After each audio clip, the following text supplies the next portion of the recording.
Assalamualaikum Assalamualaikum warahmatullahi warahmatullahi wabarakatuh. wabarakatuh. Di sini kelompok saya akan mempresentasikan atau membacakan sebuah judul tentang AMDAL.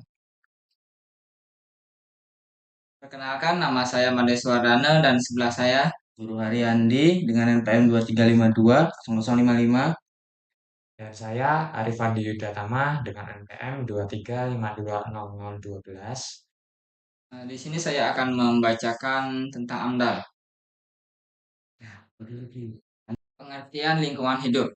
Menurut Undang-Undang Nomor 32 Tahun 2009, lingkungan hidup adalah kesatuan ruang dengan semua benda, daya, keadaan, dan makhluk hidup, termasuk manusia dan perilakunya, yang mempengaruhi alam itu sendiri, kelangsungan peri kehidupan dan kesejahteraan manusia serta makhluk hidup lainnya.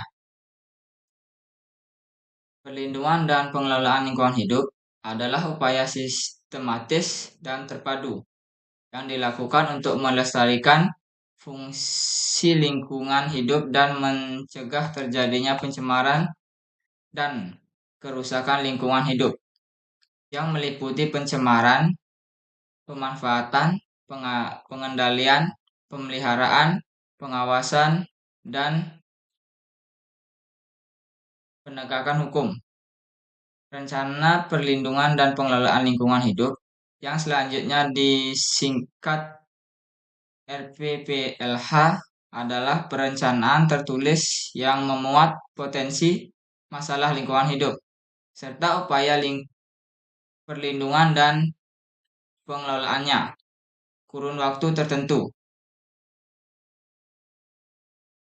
Pengertian AMDAL, analisis mengenai dampak lingkungan hidup yang selanjutnya disebut AMDAL, adalah kajian mengenai dampak penting suatu usaha dan kegiatan direncanakan pada lingkungan hidup yang diperlukan bagi proses pengambilan keputusan tentang penyelenggaraan usaha atau kegiatan.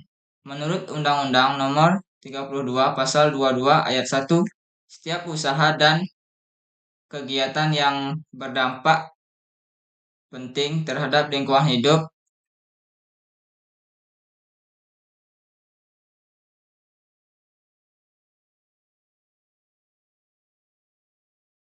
wajib memiliki AMDAL.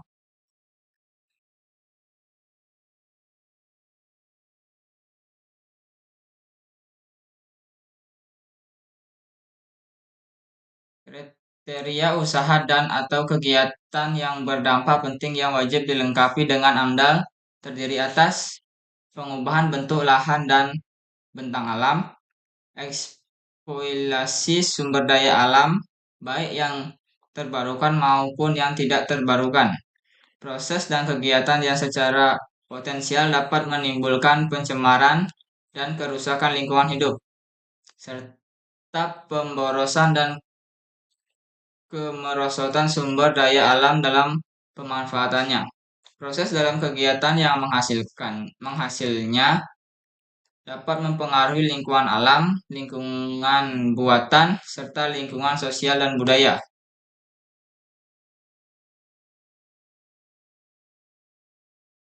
Kriteria usaha dan kegiatan yang berdampak penting yang wajib dilengkapi dengan AMDAL. Dari atas, proses dan kegiatan yang hasilnya akan mempengaruhi pelestarian kawasan, konservasi sumber daya alam, dan perlindungan cagar budaya.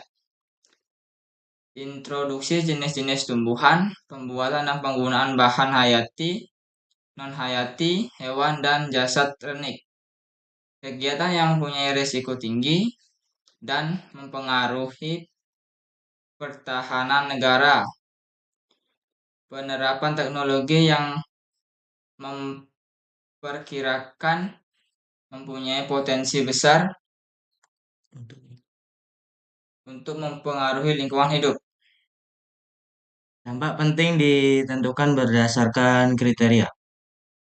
Kriteria besarnya jumlah penduduk yang akan terkena dampak rencana usaha atau kegiatan, luas wilayah penyebaran dampak, intensitas dan lamanya dampak berlangsung, banyaknya komponen lingkungan hidup lain yang akan terkena dampak, sifat kumulatif dampak, berbalik atau tidak berbaliknya dampak, dan kriteria lainnya sesuai dengan perkembangan ilmu pengetahuan teknologi.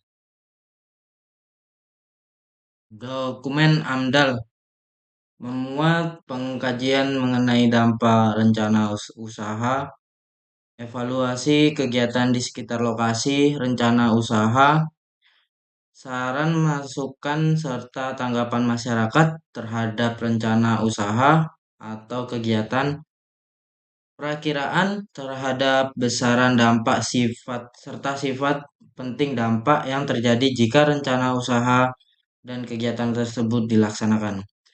Evaluasi secara holistik terhadap dampak yang terjadi untuk menentukan kelayakan atau ketidaklayakan lingkungan hidup. Rencana pengelolaan dan pemantauan lingkungan hidup. Dokumen AMDAL disusun oleh pemrakarsa dengan melibatkan masyarakat. Pelibatan masyarakat harus dilakukan berdasarkan prinsip pemberian informasi yang transparan dan lengkap serta diberitahukan sebelum kegiatan dilaksanakan. Masyarakat juga dapat mengajukan keberatan terhadap dokumen AMDAL. Masyarakat yang dimaksud meliputi satu yang terkena dampak, dua pemerhati lingkungan hidup, dan yang ketiga yang mempengaruhi atas segala bentuk keputusan dalam proses. Penyusun AMDAL. Penyusun AMDAL Pemrakasa wajib memiliki sertifikat kompetensi penyusun AMDAL. Kriteria untuk memperoleh sertifikat kompetensi penyusun AMDAL meliputi: 1. Penguasaan metodologi penyusunan AMDAL. 2. Kemampuan melakukan pelikupan, perakiraan, dan evaluasi dampak serta pengambilan keputusan. Dan ketiga, mampu menyusun rencana pengelolaan dan pemantauan lingkungan hidup. Sertifikat kompetensi penyusun AMDAL diterbitkan oleh Lembaga Sertifikat Kompetensi Penyusun AMDAL yang Sertifikat kompetensi penyusun AMDAL diterbitkan oleh Lembaga Sertifikat Kompetensi Penyusun AMDAL yang ditetapkan oleh Menteri sesuai dengan ketentuan peraturan perundang-undangan. Dokumen AMDAL dinilai oleh Komisi Penilaian AMDAL yang dibentuk oleh Menteri, Gubernur, atau Bupati sesuai dengan kewenangannya. Komisi Penilaian AMDAL wajib memiliki lisensi dari Menteri, Gubernur, atau Bupati sesuai dengan kewenangannya. Dalam melaksanakan tugasnya, Komisi Penilaian AMDAL dibantu oleh tim teknis terdiri atas pakar independen yang melakukan kajian teknis dan sekretariat yang membentuk untuk itu. Pakar independen dan sekretariat ditetapkan oleh Menteri, Gubernur, atau Bupati sesuai dengan kewenangannya.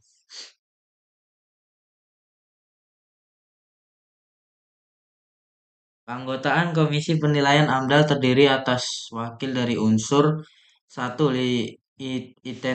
Instansi lingkungan hidup, 2. Instansi teknis terkait, 3. Pakar di bidang pengetahuan yang terkait dengan jenis usaha atau kegiatan yang sedang dikaji.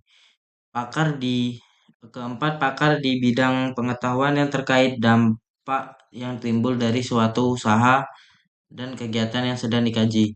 5. Wakil dari masyarakat yang berpotensi terkena dampak. Dan keenam, organisasi lingkungan hidup. Pengawasan.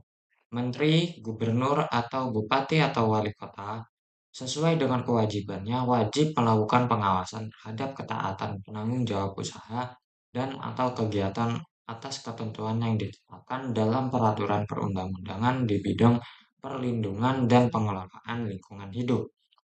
Menteri, Gubernur, atau Bupati Wali Kota dapat mendelegasikan kewenangannya dalam melakukan pengawasan kepada penjabat instansi teknis yang bertanggung jawab di bidang perlindungan dan pengelolaan lingkungan hidup Dalam melaksanakan pengawasan, menteri, gubernur, atau bupati wali kota menetapkan pengawas lingkungan hidup yang merupakan pejabat fungsional.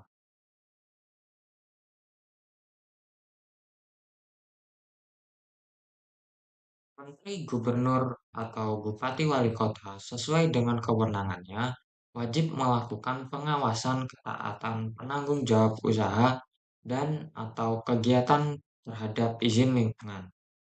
Menteri dapat melakukan pengawasan terhadap ketaatan penanggung jawab usaha dan atau kegiatan yang izin lingkungannya diterbitkan oleh pemerintah daerah jika pemerintah menganggap terjadi pelanggaran yang serius di bidang perlindungan dan pengelolaan lingkungan hidup. Pejabat pengawas lingkungan hidup berwenang melakukan pengawasan, meminta keterangan, membuat salinan dari dokumen, dan membuat catatan yang diperlukan, memasuki tempat tertentu, memotret, membuat rekaman audio visual, mengambil sampel, memeriksa peralatan, memeriksa instansi, dan atau alat transportasi, dan juga menghentikan pelanggaran tertentu.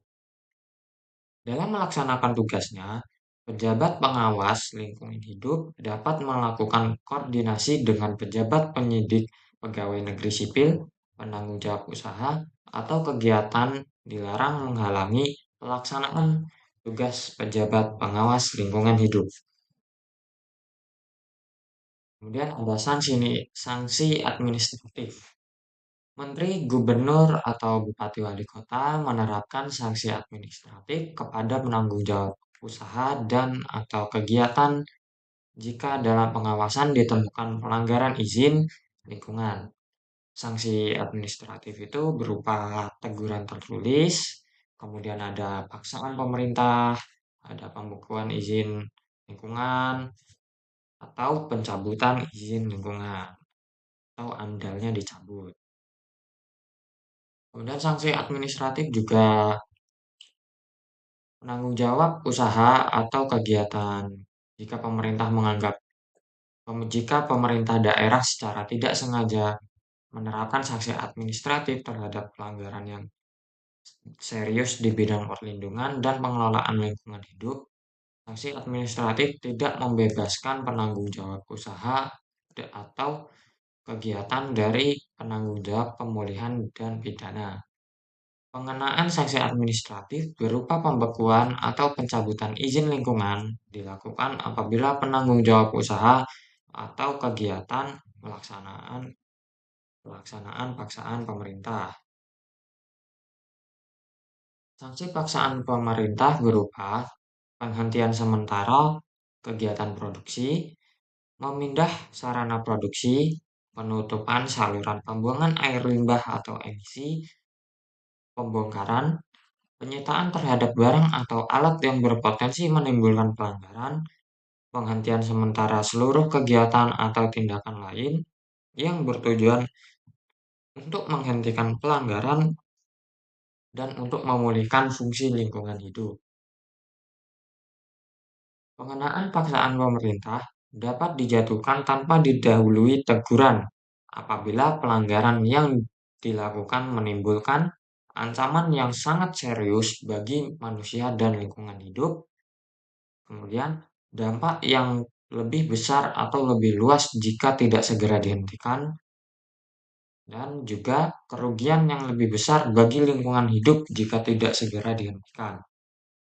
Setiap penanggung jawab usaha atau kegiatan yang tidak melakukan paksaan pemerintah dapat dikenai denda atas setiap